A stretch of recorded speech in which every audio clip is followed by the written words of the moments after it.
Ce soir, j'aimerais simplement vous parler de deux hommes et nous laisser conduire par le Seigneur dans le cœur de l'un de ces deux hommes, qui est notre modèle, puisque son modèle c'était Jésus. Je voudrais vous parler de Salomon et de Paul ce soir, l'apôtre Paul, et voir juste quelques éléments de leur vie qui ont montré comment ils ont commencé et comment ils ont fini. Alors vous connaissez tous Salomon et Paul. Vous savez qui était Salomon. Vous savez que Salomon était le fils de David et de Bathsheba. Et que quand Salomon est devenu, à la mort de son père, le roi d'Israël, il a eu une apparition du Seigneur. Le Seigneur lui est apparu personnellement. C'est une expérience que peu font. Je connais des personnes à qui Jésus est apparu, ils l'ont vu, ils y ont parlé. Mais en général, c'est une expérience que le Seigneur réserve à peu de gens. Un jour, bientôt, nos yeux le verront. Nous pourrons lui poser toutes les questions directement. On peut le faire aujourd'hui, maintenant, mais là, nos yeux le verront et nos oreilles entendront sa voix. Et il pourra répondre à toutes nos questions. Dans 1 Roi, au chapitre 3, si j'ai choisi ces deux hommes, c'est que ils ont fait preuve de certaines caractéristiques dans leur nature. Et Dieu voudrait que certaines de ces caractéristiques soient dans la nôtre, et pas certaines autres, en particulier celles qui se trouvaient dans la vie de Salomon et dans le cœur de Salomon. Salomon était un homme qui a été béni par le Seigneur. Je ne sais pas si beaucoup d'hommes ont été bénis comme Salomon dans leur vie. Mais quand Salomon a commencé son règne et que Dieu lui est apparu, je vais lire ce qu'il a demandé au Seigneur. Dans le chapitre 3 et au verset 5, à Gabaon, l'Éternel apparut en songe à Salomon pendant la nuit, et Dieu lui dit « Demande ce que tu veux que je te donne. » Salomon répondit « Tu as traité avec une grande bienveillance ton serviteur David, mon père, parce qu'il marchait en ta présence dans la fidélité, dans la justice et dans la droiture de cœur envers toi. » Salomon connaissait très bien les dispositions de cœur de David, son père. Et il les donne là de manière exacte. Fidélité, justice, droiture de cœur. Tu lui as conservé cette grande bienveillance et tu lui as donné un fils qui est assis sur son trône comme on le voit aujourd'hui. Maintenant, Éternel mon Dieu, tu as fait régner ton serviteur à la place de David, mon père, et moi, je ne suis qu'un jeune homme, je n'ai point d'expérience. Ton serviteur est au milieu du peuple que tu as choisi, peuple immense qui ne peut être ni compté ni nombré à cause de sa multitude. Accorde donc à ton serviteur un cœur intelligent pour juger ton peuple, pour discerner le bien du mal, pour juger le peuple. Car qui pourrait juger ton peuple, ce peuple si nombreux? C'est une bonne demande qui est faite par Salomon à Dieu. Qu'est-ce que nous aurions fait? Qu'est-ce que nous aurions demandé à Dieu s'il nous avait posé cette question? Réfléchissons un moment. Qu'est-ce que nous aurions demandé à Dieu? Là, je ne vous demande pas de le dire tout de suite, mais Salomon a décidé de demander à Dieu l'intelligence et la sagesse pour pouvoir juger le peuple. Et il est bien dit que cette demande plut au Seigneur. Il n'a pas fait une demande qui a été désagréable au Seigneur. Et d'ailleurs, le Seigneur lui donne bien plus que ce qu'il a demandé, puisqu'il n'a demandé ni richesse, ni longue vie, ni honneur, etc. Mais la sagesse et l'intelligence pour juger le peuple, Dieu lui a accordé ce qu'il avait demandé et bien au-delà.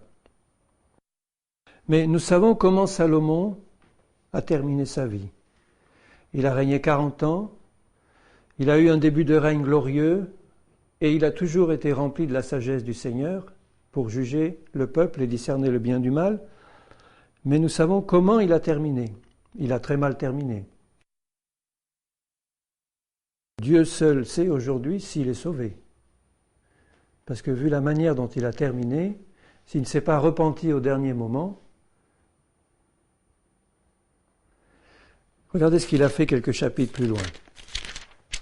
Et pourtant, c'était au début de son règne une figure de Christ.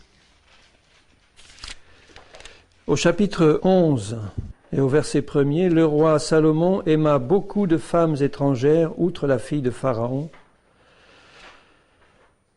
des Moabites, des Ammonites, des Édomites, des Sidoniennes, des Étiennes, appartenant aux nations dont l'Éternel avait dit aux enfants d'Israël, vous n'irez point chez elles ne viendront point chez vous.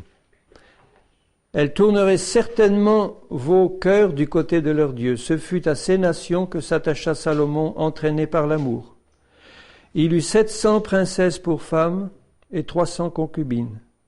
Et ces femmes détournèrent son cœur. À l'époque de la vieillesse de Salomon, ces femmes inclinèrent son cœur vers d'autres dieux. Et son cœur ne fut point tout entier à l'Éternel son Dieu, comme l'avait été le cœur de David son père. Et lui savait très bien quelles avaient été les dispositions du cœur de son père. Un cœur tout entier, plein d'amour pour Dieu. Salomon alla après Astarté, divinité des Sidoniens, après Milcom, l'abomination des Ammonites. Et Salomon fit ce qui est mal aux yeux de l'Éternel, il ne suivit point pleinement l'Éternel comme David son père. Alors Salomon bâtit sur la montagne qui est en face de Jérusalem un haut lieu pour Kémosh, l'abomination de Moab, et pour Moloch, l'abomination des fils d'Ammon. Et il fit ainsi pour toutes ces femmes étrangères qui offraient des parfums et des sacrifices à leurs dieux. Et certains de ces sacrifices étaient des sacrifices humains, des enfants qui étaient offerts. L'Éternel fut irrité contre Salomon. Et nous savons la suite, c'est que le royaume a été divisé. Et on peut dire que Salomon est mort spirituellement, misérablement. Alors je crois que dès le début de son règne, Salomon a montré par les dispositions de son cœur qu'en fait, son cœur n'était pas pleinement tout entier tourné vers l'Éternel comme l'était celui de son père David. Alors vous pourriez me dire, mais pourtant la demande qu'il a faite a plu à Dieu, avoir l'intelligence et la sagesse pour juger le peuple. Dieu lui a donné une pleine intelligence et une pleine sagesse. Mais il y avait une chose qui manquait à Salomon et qu'il aurait peut-être dû demander en priorité, c'est un cœur rempli d'amour pour Dieu lui-même, pour ne se détourner jamais des commandements du Seigneur tout au long de sa vie. Il a eu la sagesse pour juger les autres, mais il ne s'est pas jugé lui-même. Donc on peut être rempli de la sagesse du monde et de la sagesse de Dieu et de toute la connaissance et de toutes les paroles de révélation et de sagesse et de connaissance et de tous les dons spirituels. En fait, c'était un don que Dieu lui avait donné, un don spirituel de sagesse, de discernement. Il savait discerner ce qui était bien, ce qui était mal pour juger les autres, mais pas pour se juger lui-même. On voit aussi cette chose-là dans l'Église du Seigneur. Dans nos vies, on peut la voir aussi. Nous avons peut-être des paroles rapides pour donner de bons conseils aux autres, ou pour les juger dans le bon sens, en disant discerner ce qu'ils font de bien ou ce qu'ils font de mal.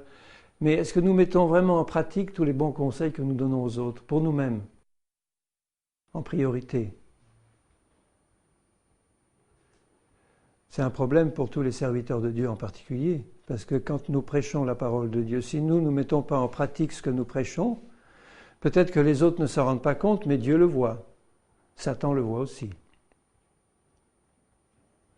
Et nous ne pouvons pas échapper ni au jugement du Seigneur, ni au piège du malin, si nous ne mettons pas en pratique ce que nous confessons, ce que nous disons ou ce que nous faisons pour les autres, dans la parole du Seigneur.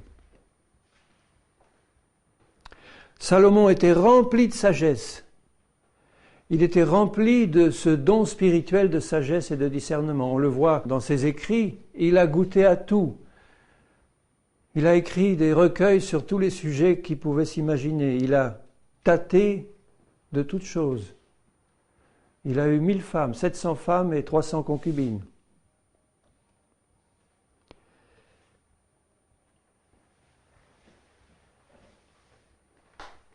Et son cœur, qui n'était pas pleinement attaché à l'Éternel, a été entraîné à la fin de sa vie, dans sa vieillesse, à adorer des idoles et à sombrer dans l'idolâtrie la plus abominable, et entraînant la destruction pour son peuple.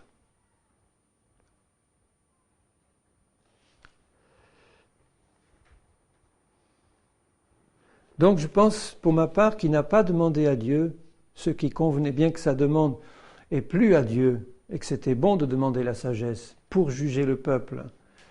Mais je crois qu'il aurait dû faire quelque chose de plus profond dans son cœur, c'est demander pour lui à Dieu, un cœur tout entier, capable de se juger lui-même pour être dans les plans du Seigneur tout au long de sa vie, jusqu'au bout, jusqu'à la fin. Si nous n'avons pas, dès le début de notre conversion, un cœur tout entier tourné vers l'obéissance au Seigneur, quoi qu'il nous en coûte, on ne pourra pas tenir, et tôt ou tard, ce sera la chute. Il vaut mieux que notre chute se passe au début. La chute, je veux dire, notre chute devant Dieu, comme la chute de Paul de Tarse devant le Seigneur. Quand Dieu lui est apparu, il a chuté lui aussi, mais il n'a pas chuté comme Salomon. Il a chuté parce qu'il est tombé de son cheval, il est tombé de sa hauteur, il est tombé de la position où il était, de cette position de pharisien, de cette position d'homme rempli de lui-même et rempli de la sagesse religieuse de son temps, de la théologie religieuse de son temps. On peut dire que Saul de Tarse était un érudit profond, c'était un théologien, c'était quelqu'un qui avait été élevé au pied de Gamaliel, qui connaissait toutes choses en matière de théologie et de la parole de Dieu. C'était un homme rempli de zèle pour la défense des intérêts du Seigneur tels qu'il les voyait lui, c'est-à-dire avec un esprit religieux non changé par le Seigneur. Mais il avait un cœur tout entier pour son Seigneur, avec un zèle amer et un esprit de dispute, parce qu'il ne connaissait pas Dieu. Et on voit la différence dès le début de leur contact avec le Seigneur, parce que Jésus est aussi apparu à Paul au début de sa conversion. Jésus est apparu à Paul comme il est apparu à Salomon. Il est apparu à Salomon dans un rêve, dans un songe. Il est apparu à Saul sur le chemin de Damas au moment où il allait persécuter les chrétiens. Et je vais voir dans les Actes des Apôtres comment ça s'est passé pour lui et quelle a été sa réaction et comment cette réaction a conditionné tout le reste de sa vie, contrairement à Salomon.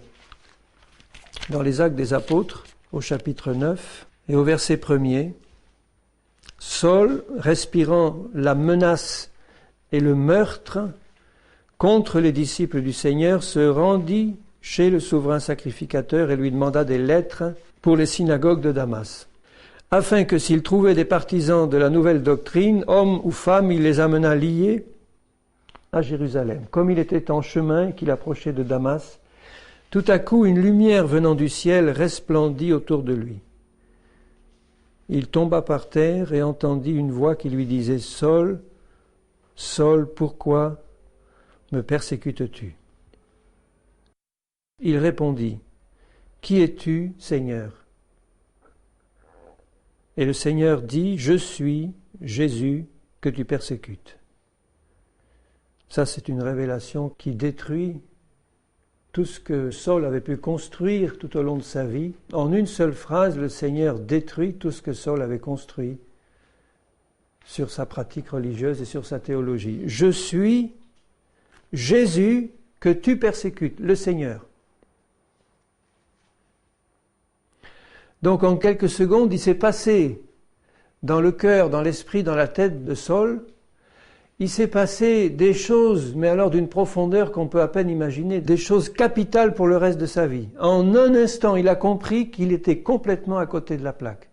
En un instant, il a compris que toute sa théologie était vaine, que toutes ses pratiques pharisiennes étaient vaines, qu'il était complètement à côté, qu'il s'était trompé, qu'il était dans un échec religieux complet.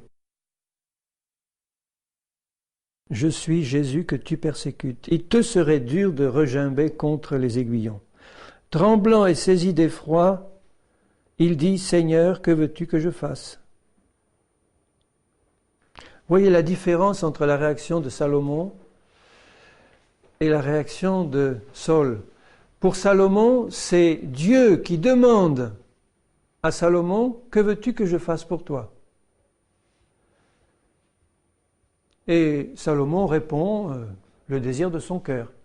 Il aurait pu répondre, s'il avait eu le cœur vraiment engagé comme celui de Saul, « Non, mais Seigneur, c'est moi qui te demande ce que tu veux toi pour moi. » Ça aurait été une réponse selon le cœur de Saul, identique à celle qui était sur le cœur de Saul, mais qui correspondait aussi à ce que Dieu avait sur son cœur.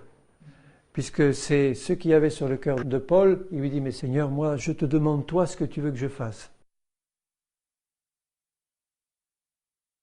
Le fait de réaliser qu'on a devant soi le Seigneur Jésus, en personne, qui nous fait la grâce de se manifester directement, de nous faire tomber de notre piédestal religieux, de nous mettre à terre et de nous dire simplement en quelques mots « Je suis Jésus le Seigneur que tu persécutes ».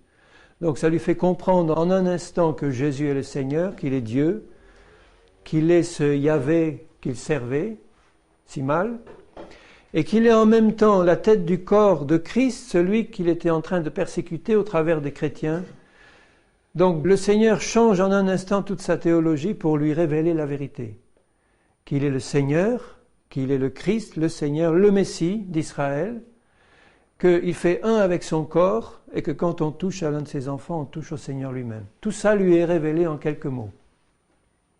Et immédiatement, il a compris et il dit « Seigneur, maintenant, que veux-tu que je fasse ?»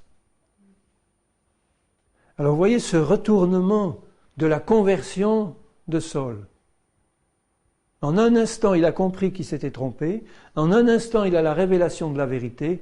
Et immédiatement, le désir profond de son cœur, c'est de dire « Seigneur, je m'incline maintenant et je te demande ce que tu veux que je fasse. » Et vous voyez bien que quand Paul lui dit « Que veux-tu que je fasse ?» Le Seigneur ne lui donne pas une splendide révélation de ce que va être son ministère jusqu'à la fin, etc. Il lui dit des choses toutes simples qui concernent le pas suivant qu'il aurait à faire. Il lui dit simplement « Lève-toi, entre dans la ville et on te dira ce que tu as à faire. » C'était quelque chose de fantastique parce que ça sortait de la bouche du Seigneur. Mais si on analyse, disons, la réponse du Seigneur à sa question, c'était pas quelque chose de fantastique au point de vue révélation, mais c'est exactement ce que le Seigneur voulait pour lui.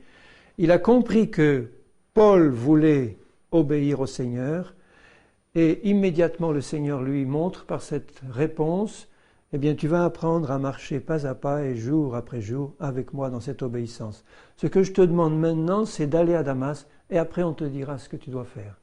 Vas-y par la foi, sans savoir ce qui va t'arriver dans la suite, lève-toi, va à Damas et là on te dira le reste. » Et Jésus prend la peine d'aller chercher un simple disciple, Ananias, pour aller imposer les mains à celui qui allait être le grand apôtre Paul, pour faire tomber les écailles de ses yeux, qu'il recouvre la vue et qu'il soit rempli de l'Esprit et baptisé. Pour avoir été persécuteur de l'Église, Saul savait très bien ce qu'il attendait. Qu'est-ce qu'il attendait ? C'était l'emprisonnement et la mort, probable. Le fait que son cœur ait été entièrement tourné vers l'obéissance et l'amour de Jésus, il avait de l'amour pour son Maître et son Seigneur. Il avait de l'amour pour Dieu auparavant, qui servait si mal, avec ce zèle amer et persécuteur et violent de quelqu'un qui est religieux et pharisien. Les religieux et les pharisiens sont toujours persécuteurs et violents. Vous n'avez pas remarqué ? L'esprit de Caïn cherchera toujours à faire mourir l'esprit d'Abel. Si nous commençons à devenir persécuteurs et méchants, c'est un très mauvais signe. C'est que l'esprit de Caïn, l'esprit de la chair, du monde et de Satan commence déjà à nous influencer. Dans le corps de Christ, il n'y a absolument aucune place pour la persécution, la domination et la contrainte.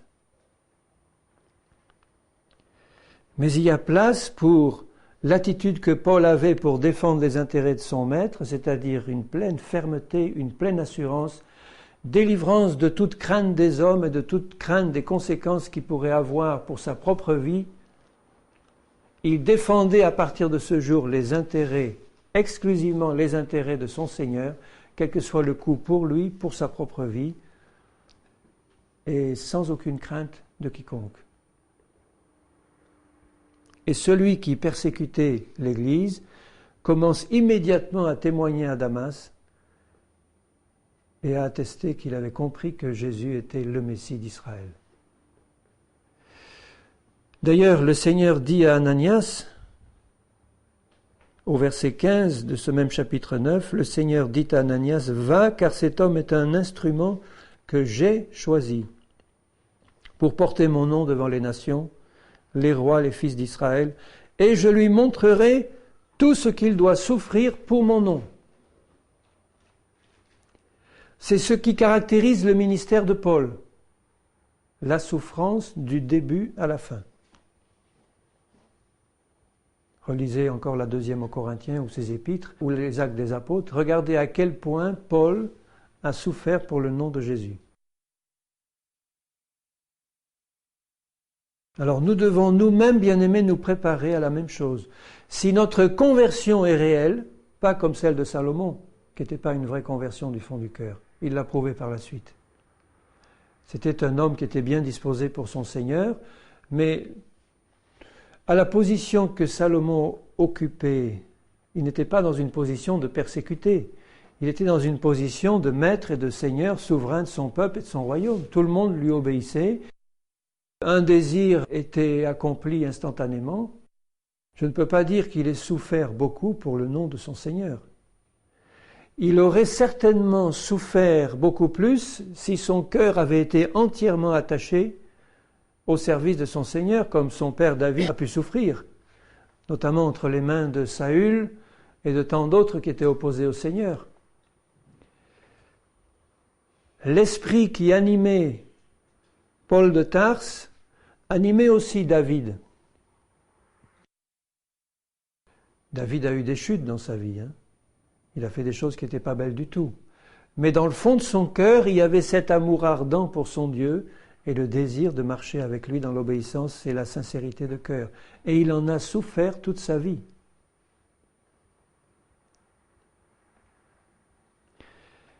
Je ne vois pas Salomon souffrir comme David. Bon, c'était lui, l'homme de paix qui devait régner après l'homme de guerre qu'avait été David. Dieu lui avait promis un temps de paix.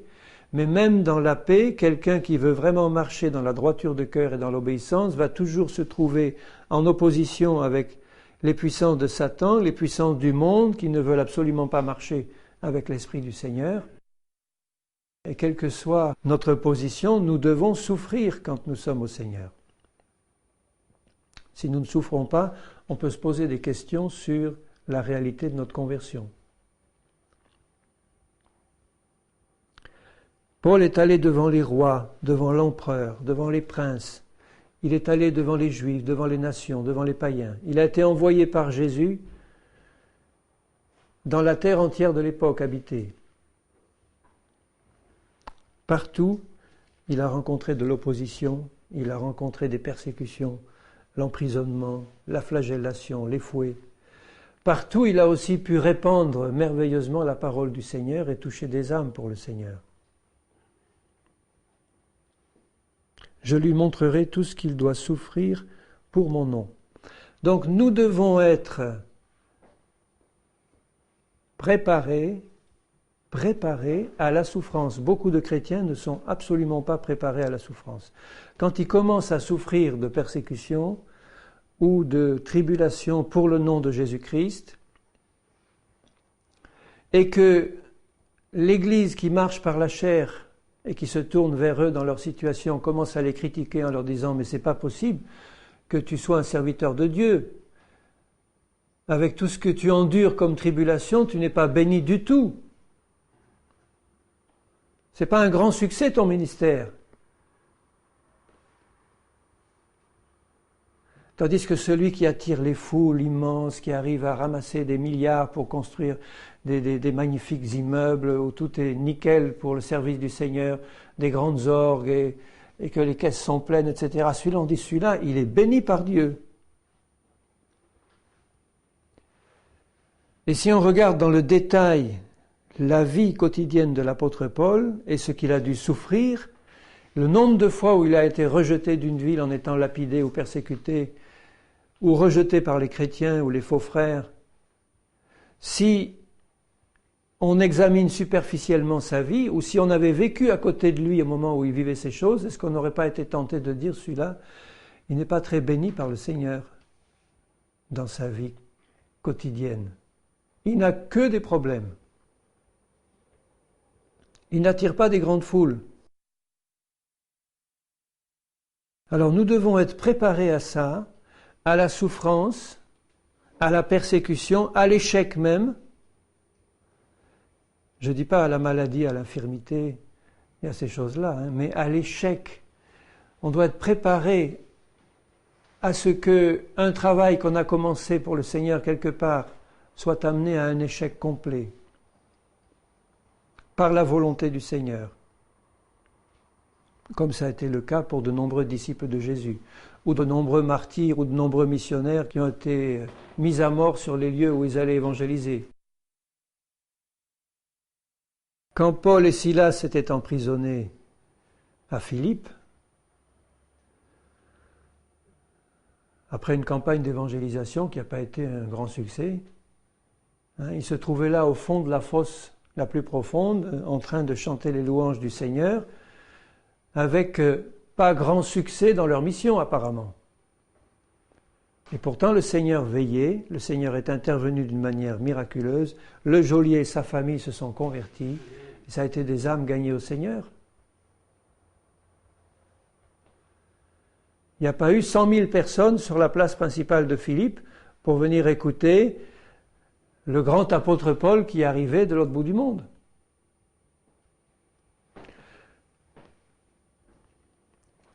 Alors je sais qu'on vit dans la fin des temps et que la foi du plus grand nombre diminuera, l'amour du plus grand nombre diminuera. Ce qui fait que si Jésus nous a prévenu que l'amour du plus grand nombre allait diminuer parce que l'iniquité va grandir, et qu'il a posé la question, quand je reviendrai, trouverai-je la foi sur la terre? La vraie foi, celle de Paul. Ça signifie certainement que dans la fin des temps, les choses vont devenir de plus en plus difficiles pour ceux qui vont vouloir vraiment marcher avec Dieu dans l'obéissance de Paul, et que ceux-là doivent être préparés à souffrir de plus en plus pour le nom du Seigneur, jusqu'à la mort. Il est arrivé, par exemple, il n'y a pas très longtemps, dans un pays d'Afrique, que des missionnaires qui étaient là et qui faisaient le bien autour d'eux, sur le plan social, sur le plan économique, etc., tout en répandant l'évangile du Seigneur, parce que c'était un pays qui était en révolution, eh bien ces missionnaires-là ont été attrapés par les rebelles et ils ont été liés avec du fil de fer barbelé et on les a achevés à coups de hache, tous. Et les témoins qui ont assisté à ce massacre ont pu dire que pas un seul n'a ouvert la bouche, ni soupiré, ni ne s'est plaint du sort qui leur était réservé. Donc tout a été détruit dans leur mission, tout, complètement. Eux ont tous été mis à mort, avec leur famille. Apparemment, c'est un échec complet. Mais sur le plan spirituel, c'est une immense victoire pour le Seigneur. Parce que ça montrait que ces gens-là avaient dans le cœur l'esprit qui animait Paul, Saul de Tarse. Il savait très bien ce qu'il risquait, comme Saul le savait très bien, et ils n'avaient pas aimé leur vie jusqu'à craindre la mort.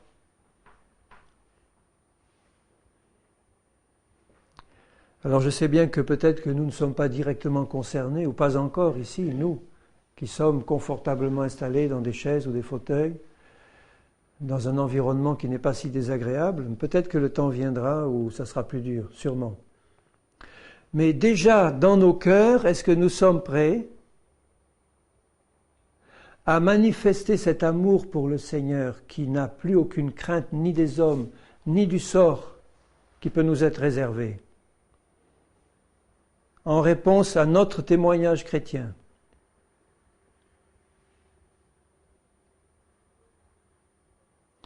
Est-ce qu'on est passé, comme Paul, par ce changement complet d'attitude qui peut permettre au Seigneur de nous utiliser comme instrument puissant entre ses mains, que ce soit pour aller trouver le paria du coin, ou tel roi ou tel prince, peu importe.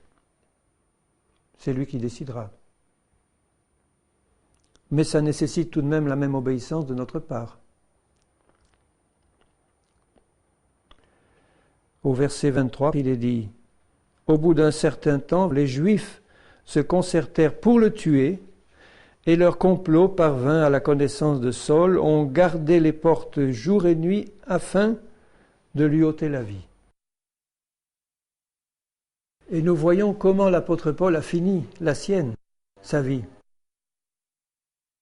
après avoir persévéré dans l'obéissance et dans le service du Seigneur au milieu de tant de difficultés et de souffrances, eh bien, il a fini par être emprisonné. La Bible ne dit pas exactement quelle a été la fin de sa vie, mais enfin, il laisse entendre dans sa dernière épître à Timothée qu'il approche de sa fin et qu'il sait de quelle manière il va périr. Et puis la tradition nous rapporte qu'il a été exécuté par Néron et qu'il a eu la tête tranchée. En tout cas, il était prêt à passer par là, c'est sûr. Et il a été fidèle jusqu'au bout. Il pouvait même pousser la hardiesse jusqu'à dire à ceux qui l'entouraient, « Prenez-moi comme modèle parce que mon modèle, c'est le Seigneur Jésus. » Alors c'est la prière que je fais pour ma part pour le Seigneur. Je dis, Seigneur, que dans le fond de mon cœur, il y ait toujours cet amour ardent pour toi, pour ta parole. Parce que sans amour ardent pour toi et pour ta parole, je ne vais pas avoir un amour ardent pour ceux qui m'entourent. Quand à la fin de sa vie, Salomon, qui s'était écarté du Seigneur, donc il n'aimait plus le Seigneur, quand Dieu a suscité des ennemis à Salomon, eh bien au lieu de se repentir, Salomon les a persécutés, ces ennemis-là, Jéroboam et les autres. Donc il était animé d'un esprit méchant, mauvais. Si nous aimons le Seigneur de tout notre cœur, il déversera dans nos cœurs son amour pour les autres, parce que nous aurons compris que notre amour pour le Seigneur va passer par la mort à nous-mêmes, pour que l'amour du Seigneur puisse vraiment se manifester. Ce qui gênait Salomon, c'est qu'il n'a jamais crucifié pleinement son moi à lui. S'il l'avait fait, il n'aurait pas laissé détourner son cœur pour suivre des idoles. Parce que c'est justement de la chair que vienne l'idolâtrie, c'est une des œuvres de la chair. L'idolâtrie, l'occultisme, le culte des démons et des faux dieux, tout ça vient de la chair. S'il avait marché dans cette vie crucifiée de renoncement à lui-même et à ses désirs personnels, il n'aurait pas terminé sa vie comme il l'a fait. Il n'avait pas renoncé ni à lui-même, ni à ses intérêts personnels. Alors que Saul de Tarse avait complètement renoncé et à lui-même et à ses intérêts personnels. C'est là la marque distinctive d'un vrai chrétien. Si tu as renoncé à toi et à tes intérêts personnels, on peut dire que tu es un converti du Seigneur. Je ne dis pas renoncer à défendre les intérêts de Jésus, mais renoncer à défendre tes intérêts personnels. Quand tu es injustement traité, comment réagis-tu? Est-ce que tu as tendance à te défendre, à te justifier, non pas dans un esprit doux et paisible pour montrer que tu es un disciple de Jésus, mais à te défendre parce que ton moi a été touché et il réagit. Si je me mets encore en colère, c'est que mon moi n'est pas encore sur l'autel complètement. Si je me mets en colère, c'est pourquoi? Si je m'irrite et si je m'impatiente, c'est pourquoi? C'est en général pour défendre mes intérêts personnels, parce qu'ils ont été touchés par quelqu'un. Et on n'aime pas ça, la chair n'aime pas ça. Ce que j'admire dans la conversion de Saul, c'est qu'elle est immédiate, complète, à 100%, un retournement complet. Donc si ça a été le cas pour un homme, c'est possible pour tous. Et non seulement c'est possible pour tous, mais c'est exigé pour tous.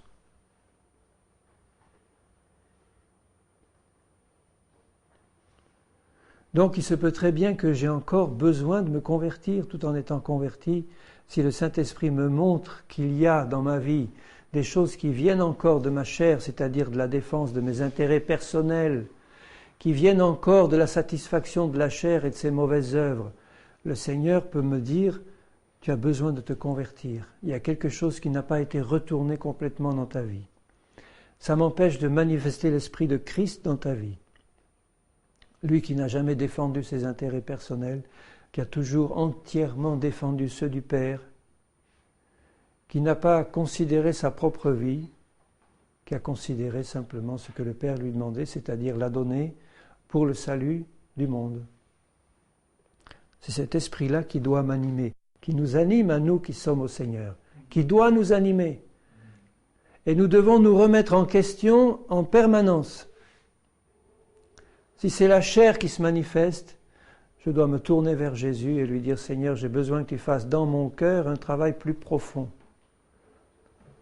pour que tout ça vienne à la mort et que je puisse être un instrument entre tes mains. »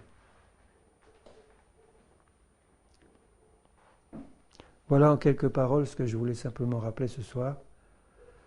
C'est que ce n'est pas l'apparence qui compte. Salomon était quelqu'un qui était rempli de la sagesse de Dieu, mais on pourrait lui appliquer ce qui est dit dans 1 Corinthiens 13.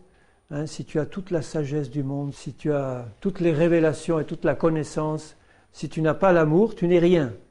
Il est devenu un airain qui résonne.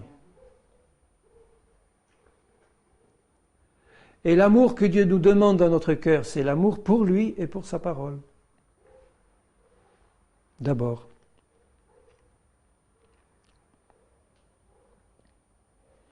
Alors c'est un appel pour moi en permanence pour que je m'examine devant le Seigneur en disant « Seigneur, je veux que tu me fasses dans mon cœur, comme tu l'as fait pour Saul, cette grande lumière qui a resplendi sur le chemin, je veux que tu la fasses resplendir pour moi. Et que je puisse vraiment ouvrir les yeux, comme Saul l'a fait. Ses yeux s'étaient fermés sur le monde extérieur, mais ses yeux s'étaient ouverts sur le Seigneur, sur sa parole et sur ce que demandait Jésus. Jésus demandait tout, il a tout donné.